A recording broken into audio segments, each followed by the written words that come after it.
My own daughter forged my name, stole the house where my husband's dream still lived, and told me it was for my own good. They thought I was too old, too fragile, too naive to fight back. But she never expected I would uncover the truth and take everything back. The house smelled of lilies and boiled coffee, a cloying mix that lingered like grief itself. Neighbors moved softly, their hushed Midwestern tones reserved for tragedy, while I stood like a propped-up photograph, visible, silent, unneeded. Robert's jacket hung by the back door. I kept thinking, ask him to put it away, then remembered he was gone. The pastor had left. The casserole brigade swapped lids in the kitchen, and Oak Park's winter light fell flat against the windows, merciless. Josie, my eldest, orchestrated the morning like a deposition, clipboard in hand, Bluetooth bud in ear. She herded guests, with a stage manager's precision. "Mom, sit," she said, guiding me to the couch as if I were frail. Her voice blended care with control. When I tried to thank Mrs. Petricus for her lemon bars, Josie's hand pressed my shoulder. "You're too emotional." "I've got it." Grant drifted like a ghost, his phone glowing at intervals. "Sorry, Mom," he said, catching my gaze. "Production deploy. 10 minutes. His quick smile was polite, distant. When I asked about Uncle Pete's lunch for the pallbearers, he shrugged. "Josie's on it. She says it's better this way." The boy who once grumbled over bait buckets now couldn't hold a spoon without checking Slack. Emily arrived late, scarf bright over a thrifted coat, hair pinned with a pencil. She kissed my forehead quickly, like a guilty child, and sat beside me, hands folded like secrets. Josie's mouth tightened. "Nice of you to make it," she said, eyes averted. Emily muttered about the bus, then took my hand. Her cold, ink-stained fingers trembled. I covered them with my palm, willing strength into her. People spoke of Robert's kindness, teaching boys to fish, fixing faucets for free, his laugh like thunder off the lake. I nodded, agreeing to truths I couldn't feel. My head felt stuffed with wool. The pastor's "ashes to ashes" echoed against the lake's remembered dock. That lake house was our joy. Robert with fried perch, hair white at the temples, the kids shrieking as fish broke the surface, Josie barking orders, Grant splashing for laughs, Emily fetching towels. At dusk, Robert grilled, humming Motown, while citronella burned and rummy cards grew soft with fingerprints. It wasn't fancy, but it was hours' work. Laughter, ordinary grace. "Mom, the florist sent lilies," Josie said, leaning over the couch with a client's smile. Simple, clean lines. She meant the flowers, but it felt like a jab at my grief. I wanted to say, Robert mocked lilies as too serious, but the words stayed trapped. Aunt Marta pressed pierogi into my hands, whispering, "Sleep at my place if you need to." My house pulled me back, Robert's handprint in every wobbly drawer. His jacket, a quiet blessing. I signed where Josie pointed, sat where she placed me, ate what she served, as if obedience could earn me a place in my own life. "You're doing great," she said, patting my knee, a dismissal masked as comfort. By afternoon, the crowd thinned. Emily dozed in the armchair. Grant took a call outside. Josie reorganized my fridge with zeal. I slipped upstairs to our bedroom, where a silver frame held the lake blue, boundless, and our sunburnt kids, triumphant with fish. Robert winking behind the camera. I sat on the bed, Lily's scent trailing me. My throat caught, and a sound, not sob, not laugh, escaped. I pressed my thumb to the glass, seeking the lake's coolness, hearing the clink of Robert's ice, the slap of a screen door, the shuffle of rummy cards. "At least I have that place," I whispered, to the woman in the frame, and the one in the mirror. Or so I thought. The letter came folded in a heavy cream envelope. Its lawyerly weight, so unlike the condolence cards that had been trickling in. I slid it open with Robert's old penknife, the same one he used to sharpen fishing hooks at the lake, and read through the blurred glass of my own tears. The words were plain enough. "The property in Wisconsin is bequeathed solely to your wife, Gloria Hale. Solely to me." I whispered aloud, "Thank you, love. At least this you have left only to me." That relief lasted exactly until I dialed the county recorder's office. The woman at the other end was brisk, chewing gum audibly. That property? Already transferred, she said, tapping on her keyboard. Sale went through mid-January. My chest hollowed out. That can't be. My husband left it to me, I protested, my voice so thin I hardly recognized it. She sighed, read off a date. 2 weeks after the funeral. Then, power of attorney. Signed by your daughter, Josie Callahan. The room spun. My hand pressed against the counter, as if the laminate itself might hold me up. Josie. My eldest. My organized one. My judge and jury. She had taken what Robert had left me. Our summers. Our laughter. Our anchor. And signed it away without a word. By evening, I was on a train headed downtown. Josie's condo rose above the river, glass walls reflecting other glass walls. As if privacy had been outlawed, she greeted me in black slacks and a cream blouse, barefoot, wine glass in hand. Mom, she said, with the faintly harried patience she saved for interns. Why didn't you call before dropping in? I held the letter out. You sold the house. She didn't flinch. She set her glass down, folded her arms. Yes, I did. You couldn't handle taxes or upkeep, Mom. It's 3 hours away. The plumbing was a mess. I did you a favor. The words landed like stones. Favor. As if erasing my husband's last gift was an act of mercy. Grant was already there, lounging on her leather sofa, laptop balanced on his knees. Mom, be reasonable. The market's hot, and you're hanging on to nostalgia. Dad's gone. It's just a house. Just a house. The lake's smell of cedar, Robert's humming at dusk, Emily's pencil sketches taped to the fridge, all flattened to just a house. Emily herself sat tucked into a corner, scarf wound tight around her throat. Her eyes darted between us like a trapped bird's. She whispered, "It was Dad's dream." But her voice drowned under Josie's sharp laugh. "Dreams don't pay taxes, Em," Josie said, swirling her wine as if delivering a closing argument. "Mom can't be expected to manage property alone. I'm protecting her. Someone has to. Protecting." The word scalded me. I was 62, not senile. I had raised 3 children, taught 30 years of classrooms, buried my husband with my own hands.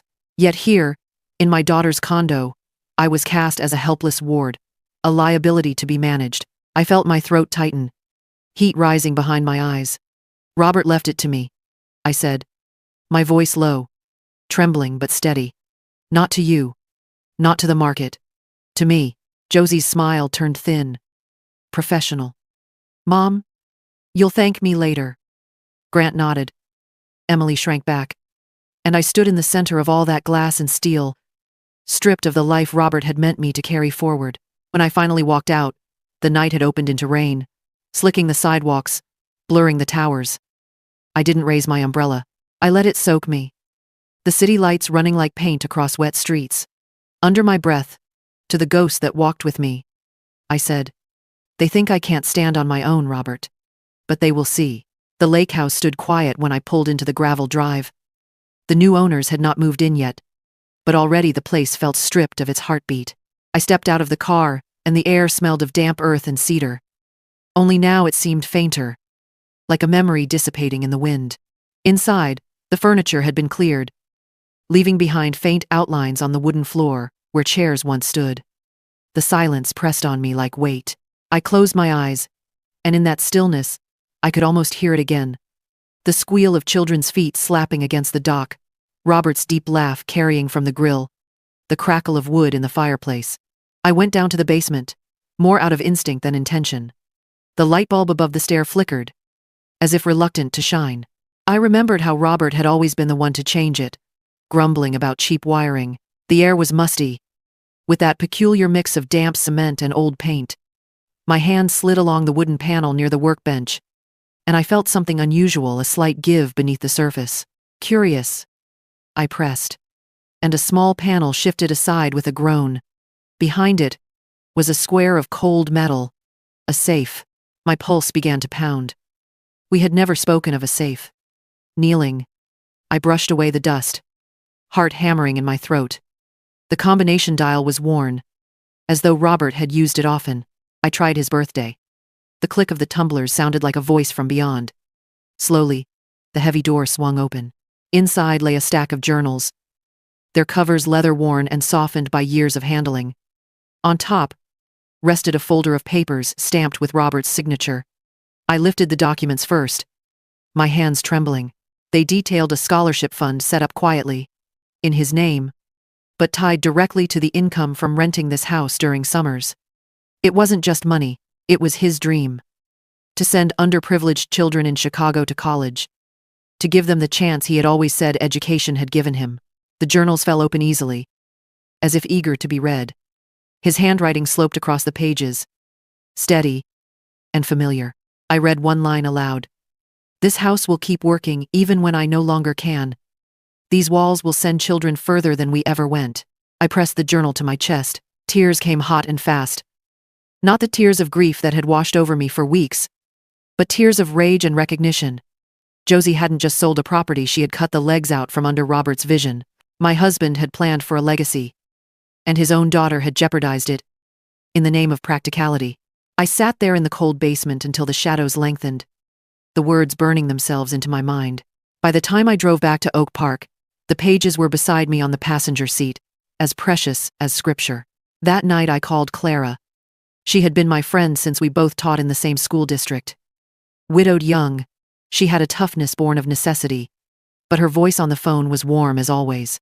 I told her everything: Josie's betrayal, the sale, the hidden safe, Robert's dream. She listened without interruption, only the faint clink of her teacup on saucer breaking the silence. Finally she said, "Gloria, this isn't just sentiment. This is fraud. And more than that, it's a theft of Robert's legacy.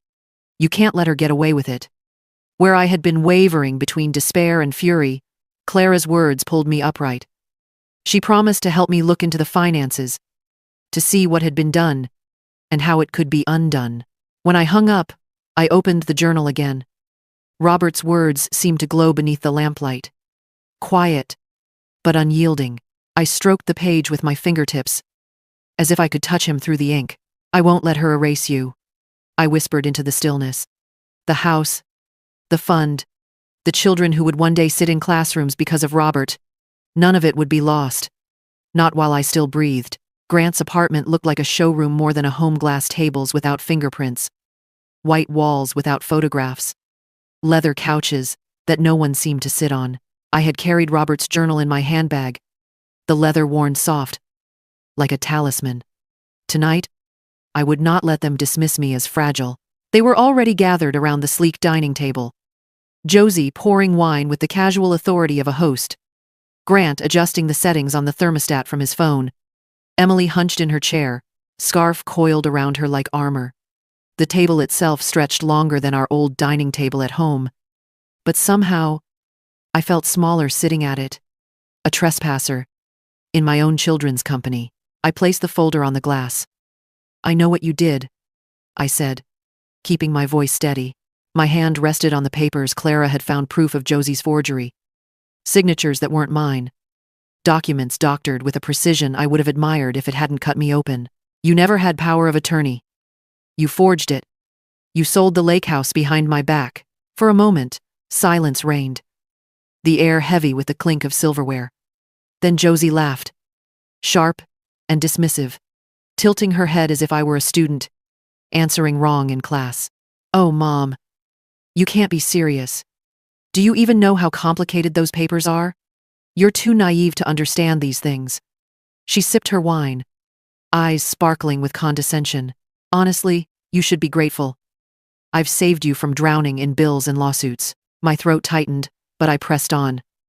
It wasn't just a house. It was Robert's legacy. His scholarship fund. Josie cut me off, her tone sharp as a blade. "There you go again with your fairy tales. Dreams and journals and old houses, none of that pays for groceries, Mom. You live in nostalgia, not reality." I turned to Grant. "And you? You know what she did. Will you say nothing?" He kept his eyes on his plate, fork moving in small, deliberate motions.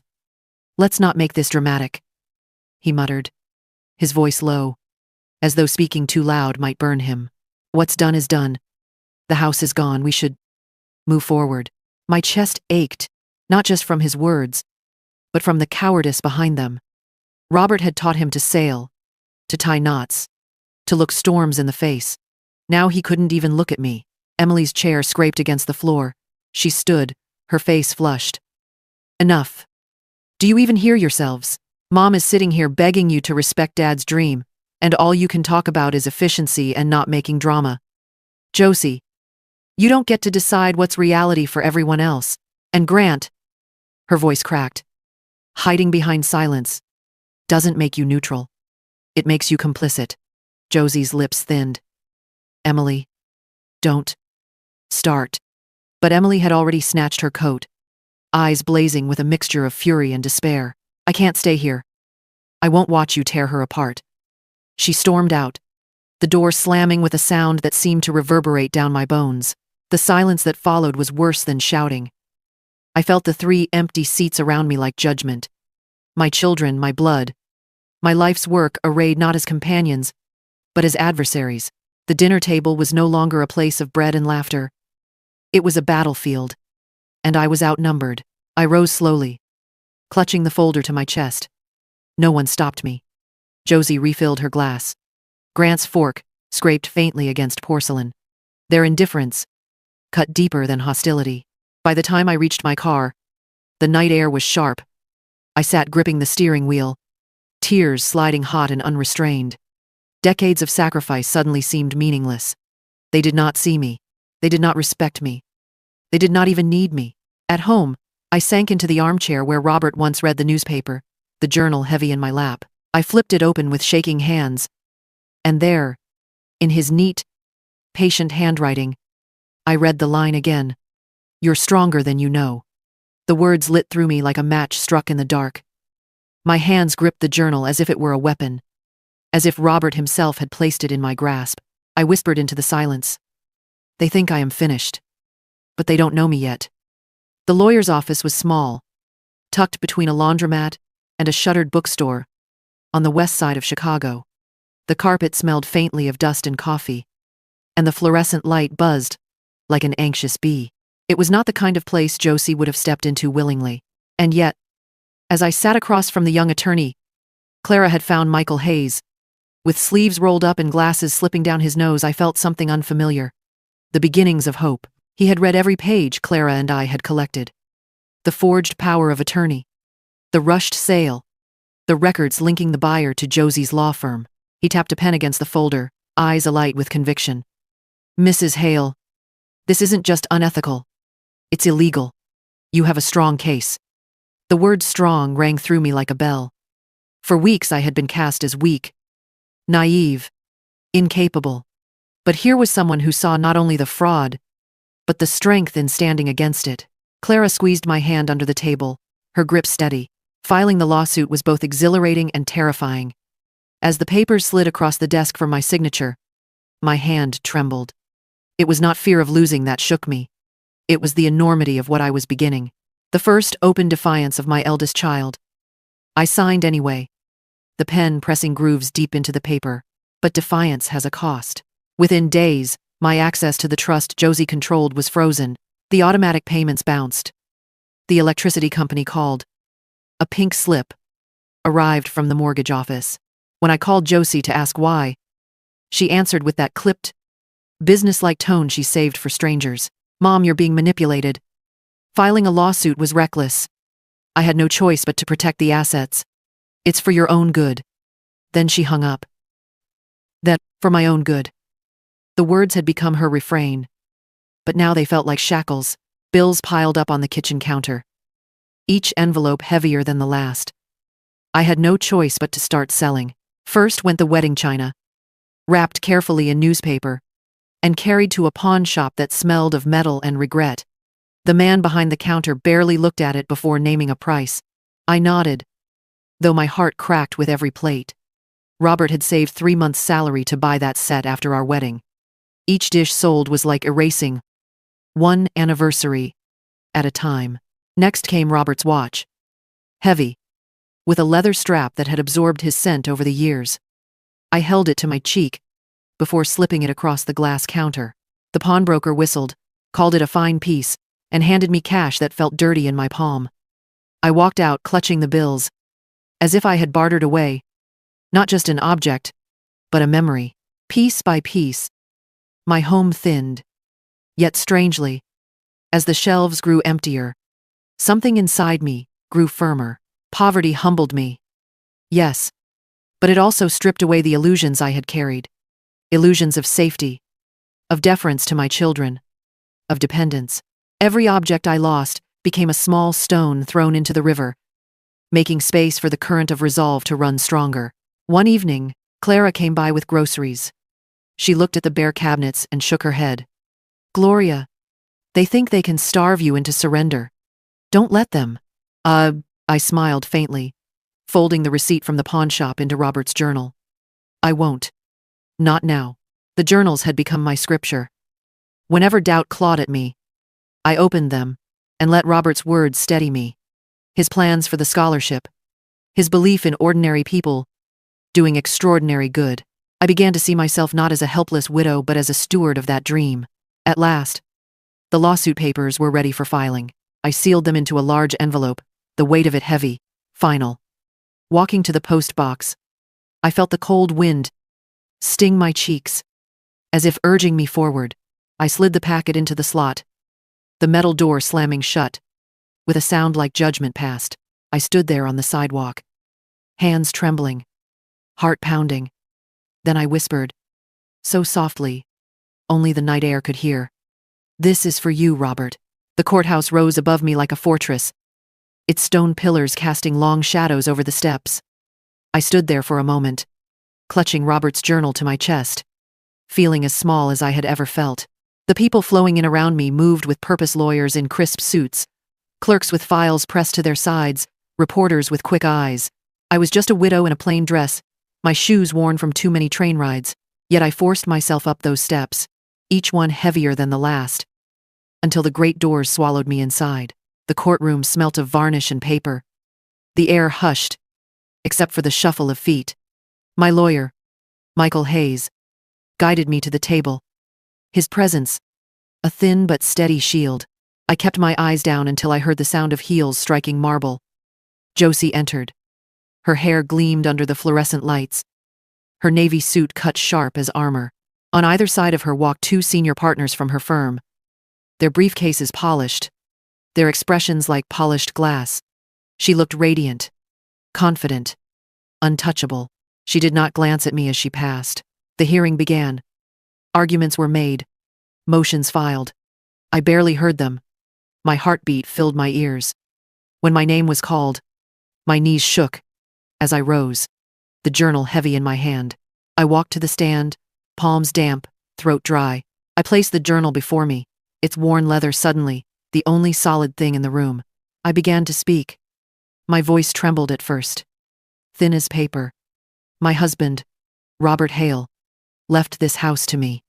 Not for luxury, not for profit. He left it because it carried his dream. I opened the journal and read aloud, the inked words carrying more weight than my own could. "This house will not end with us. Its walls will send children further than we ever went." Well, as I read, something inside me steadied. The tremor faded. I spoke of Robert's vision, the scholarship fund tied to the lake house, the way he believed education could lift children out of poverty. I told them of my own sacrifices, years of sewing by lamplight to save money, putting my children's needs before my own, enduring their dismissals in silence.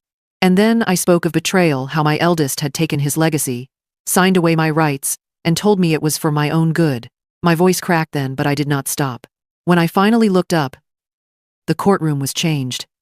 Emily sat in the back, tears running down her face, her scarf clutched in her lap like a handkerchief. She wept openly, no longer hiding her heart. Grant sat stiff, shoulders hunched, eyes fixed on the floor. I saw guilt etched across his face, the guilt of a man who had chosen silence over truth.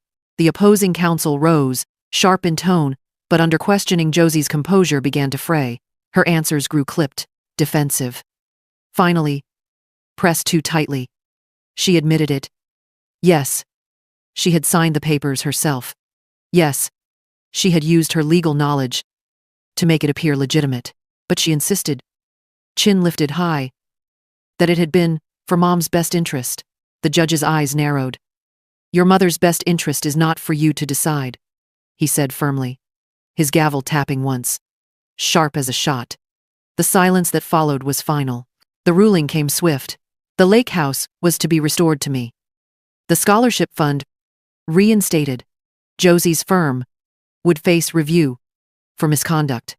I sat very still as the words sank in. My hands shook again, but this time it was not weakness. It was release. A weight lifted from my chest, though the ache remained. I had won, but the price was the fracture of my family. Emily's sobs carried both guilt and love. Grant's silence was apology too late. Josie stared at me with a face that was no longer victorious but broken, though pride would not let her show it.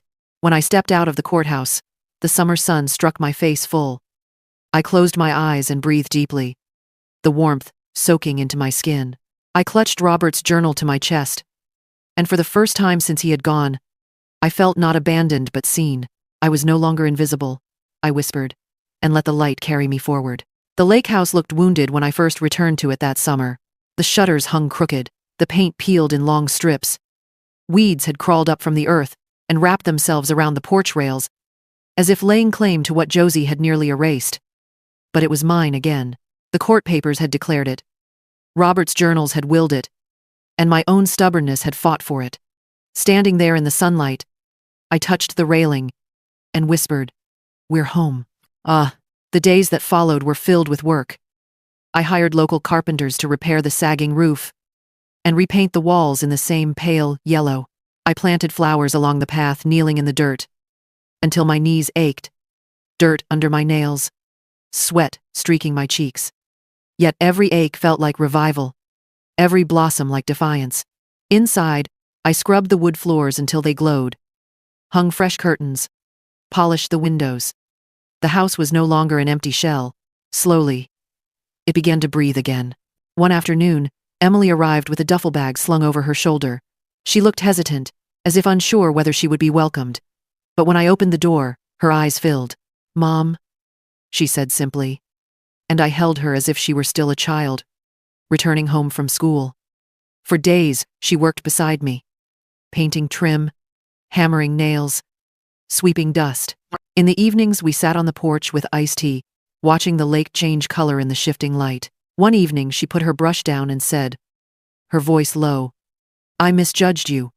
I thought you were weak, because you never fought back against Josie. But you were stronger than all of us. You carried Dad's dream when none of us even cared." Her words broke something loose inside me, the knot I had carried since the funeral.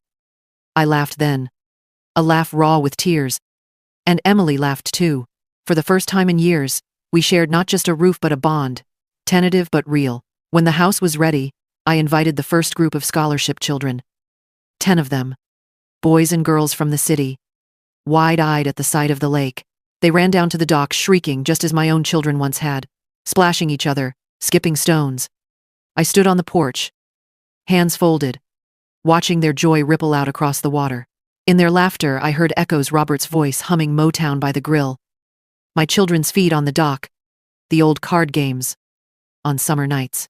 For a moment, it was as though Robert stood beside me, smiling, his dream made flesh in the sound of children's joy.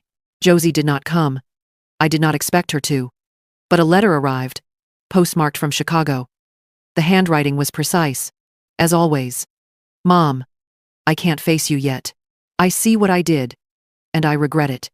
Maybe one day, we can talk. Josie." My hands trembled as I read it. No apology could undo the fracture, but it was something a crack in the armor of her pride. I placed the letter inside Robert's journal, where it would rest among his words, not forgotten, not forgiven, but recorded. Clara came up for the weekend. We sat at the restored dining table, the children's laughter floating through the open windows. She poured us each a glass of wine, raised hers, and said, "To you, Gloria, for fighting when everyone expected you to fold."